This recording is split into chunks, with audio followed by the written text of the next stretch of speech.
Vande Mataram dear students. हम लोग देख रहे थे पार्ट नंबर 16 दीप आशा के जलाओ, जिसके अंदर हमने कविता की पूरी समझूती देख ली थी और अभ्यास के अंदर हमने मौखिक प्रश्नों के उत्तर को देखा था। आज हम देखने वाले हैं अभ्यास में लिखित प्रश्न से आगे। लिखित प्रश्न के अंदर प्रश्न नंबर 2 है, प्रश्नों के उत्तर बताओ, प्रश्नों के उत्तर लिखो। और लिखित प्रश्नों के अंदर प्रश्न है 1, 2, 3, 4, 5। पहले सारे प्रश्नों को एक साथ देख लेते हैं, फिर सारे प्रश्न के उत्तर को एक साथ देखेंगे। लिखित प्रश्नों में हमारा प्रश्न क है, रात है यदि दिन भी होगा। इस पंक्ति का भाव सरल शब्दों में लिखो। प्रश्न ख है, प्रतिकूल समय को हम अपने अनुकूल कैसे बना सकते हैं। प्रश्न ग है, मनुष्य को कीर्ति पथ कैसे मिल सकता है। प्रश्न घ है, लक्ष्य को पाने के लिए हमें क्या क्या करना चाहिए। और प्रश्न ड है, इस कविता से क्या प्रेरणा मिलती है। अब हम देखेंगे लिखित प्रश्न के उत्तरों को। हमारा प्रश्न क था, रात है यदि दिन भी होगा। इस पंक्ति का भाव सरल शब्दों में लिखो।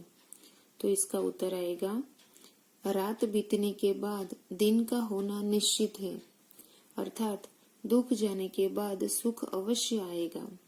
इसलिए निराशा में आशा का संचार होना स्वाभाविक है।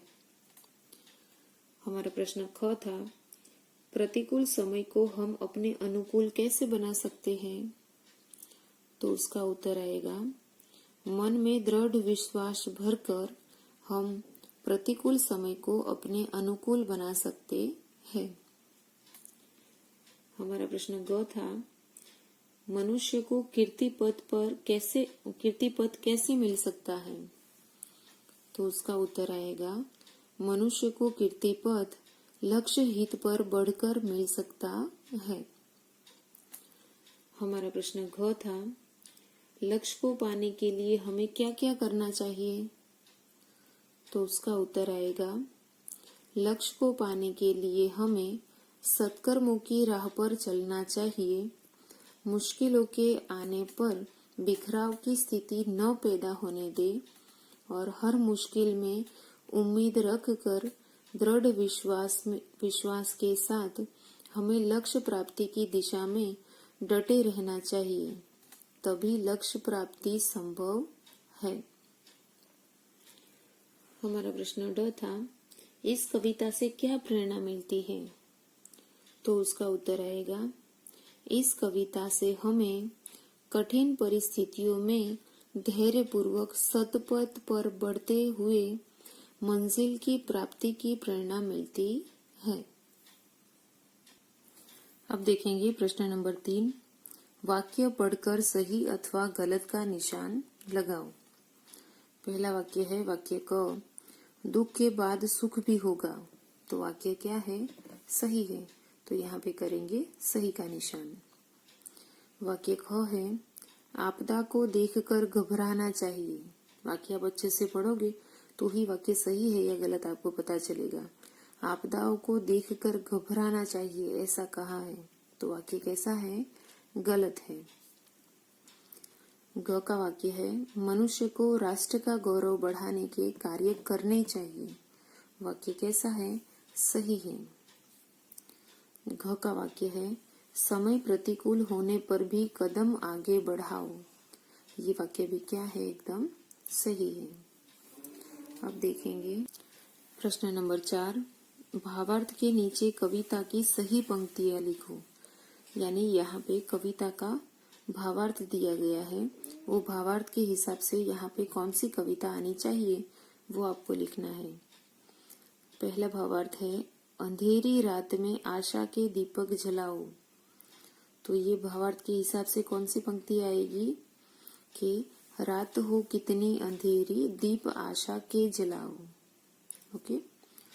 ख का भावार्थ है, प्रतिकूल समय में भी अपने कदम सत्य के मार्ग पर ही बढ़ाना। तो इसके अंदर पंक्ति आएगी कि हो समय प्रतिकूल फिर भी कदम सतपथ पर बढ़ाओ। ओके, ये सारे प्रश्नों के उत्तर आप कब लिख पाओगे? जब आपको पूरी कविता याद होगी, आपने पूरी कविता को कंठस्थ किया होगा तभी। ओके, तो इसीलिए कविता को कंठस्थ करना जरूरी है। हमारा प्रश्न ग है, यश की प्राप्ति तभी होगी जब आप लक्ष्य की ओर बढ़ते जाएंगे। ओके, तो ये भावार्थ के हिसाब से यहाँ पे कौन सी पंक्ति आएगी? कीर्ति पद तब मिलेगा लक्ष्य हित जब बढ़ते जाओ। ओके, अब हम देखेंगे भाषा की बात, यानी हमारे चैप्टर का ग्रामर सेक्शन।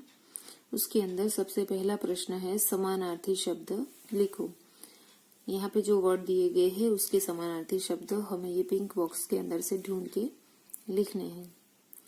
पहला शब्द है रात, तो रात का समानार्थी शब्द बनेगा निशा और रात्रि। ओके, निशा और रात्रि। दूसरा वर्ड है जननी, तो जननी का समानार्थी शब्द बनेगा माँ और माता, माँ और माता। राष्ट्र, उसके समानार्थी शब्द बनेंगे देश और वतन। दूसरा वर्ड है अभिमान, उसके समानार्थी शब्द बनेंगे गर्व और गौरव। दूसरा वर्ड है उम्मीद, तो उसके समानार्थी शब्द बनेंगे आशा और अपेक्षा। पथ, उसके समानार्थी शब्द बनेंगे राह और बनेगा रास्ता। अब देखेंगे प्रश्न नंबर 2, विलोम शब्द लिखो। राइट ऑपोजिट वर्ड, यानी यहाँ पे जो वर्ड दिए गए हैं हमें उसके ऑपोजिट वर्ड यानी विलोम शब्द लिखने हैं। अंधेरा, तो उसका विलोम शब्द बनेगा उजाला। विश्वास, तो उसका विलोम शब्द बनेगा अविश्वास। प्रतिकूल, तो उसका विलोम शब्द बनेगा अनुकूल। ओके, प्रतिकूल का अर्थ होता है विपरीत। ओके, तो उसका ऑपोजिट वर्ड बनेगा अनुकूल। सत्य, उसका ऑपोजिट वर्ड बनेगा असत्य। खिलना, उसका ऑपोजिट वर्ड बनेगा मुरझाना। आशा, उसका ऑपोजिट वर्ड बनेगा निराशा। अब देखेंगे प्रश्न नंबर 3, कविता में भाववाचक संज्ञा शब्द चुनकर लिखो। यानी हमें क्या करना है, कविता के अंदर से जो भी भाववाचक शब्द दिए गए हैं वो भाववाचक शब्द हमें ढूंढ कर यहाँ पे लिखने हैं। फॉर एग्जाम्पल के पर यहाँ पे दिया गया है आशा, तो आशा एक भाववाचक शब्द है। तो ऐसे वर्ड दूसरे कौन कौन से आएंगे? तो भाववाचक शब्द के अंदर दूसरा वर्ड आएगा विश्वास, अभिमान, गौरव, उम्मीद और निराशा। जो वर्ड के पीछे भाव छुपा हुआ है, फीलिंग्स छुपी हुई है, ऐसे वाले वर्ड ढूंढने हैं। तो उसके अंदर ये सारे वर्ड आएंगे। ओके, अब देखेंगे प्रश्न नंबर 4, जिसके अंदर लिखा है तुकांत शब्द लिखो। तुकांत शब्द का अर्थ होता है राइमिंग, तो हमें राइमिंग वर्ड ढूंढने हैं। कविता के अंदर जो वर्ड दिए गए हैं उसके अंदर से हमें राइमिंग वर्ड ढूंढने हैं। पहला वर्ड है जगाओ, तो जगाओ का तुकांत वर्ड राइमिंग वर्ड क्या बनेगा? कविता में से सजाओ, जगाओ तो सजाओ। उसके बाद दुख, तो दुख का तुकांत वर्ड क्या बनेगा? सुख, बराबर। उसके बाद डरना, तो डरना का राइमिंग वर्ड क्या बनेगा? भरना। ओके, डरना तो भरना। उसके बाद चलना, तो चलना का राइमिंग वर्ड बनेगा, उसका राइमिंग वर्ड बनेगा बिखरना। तो चलना तो बिखरना।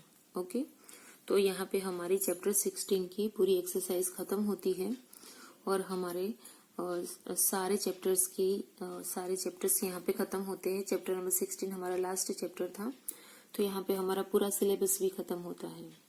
तो इसके बाद रीडिंग फॉर प्लेजर करके एक कर्तव्य पालन की कहानी दी गई है। आपको वो कहानी को खुद से पढ़ना है, और सारे जो दिवाली आफ्टर की जो भी चैप्टर चले हैं उसकी आप एग्जाम के लिए अच्छे से तैयारी करना। Okay, bye students.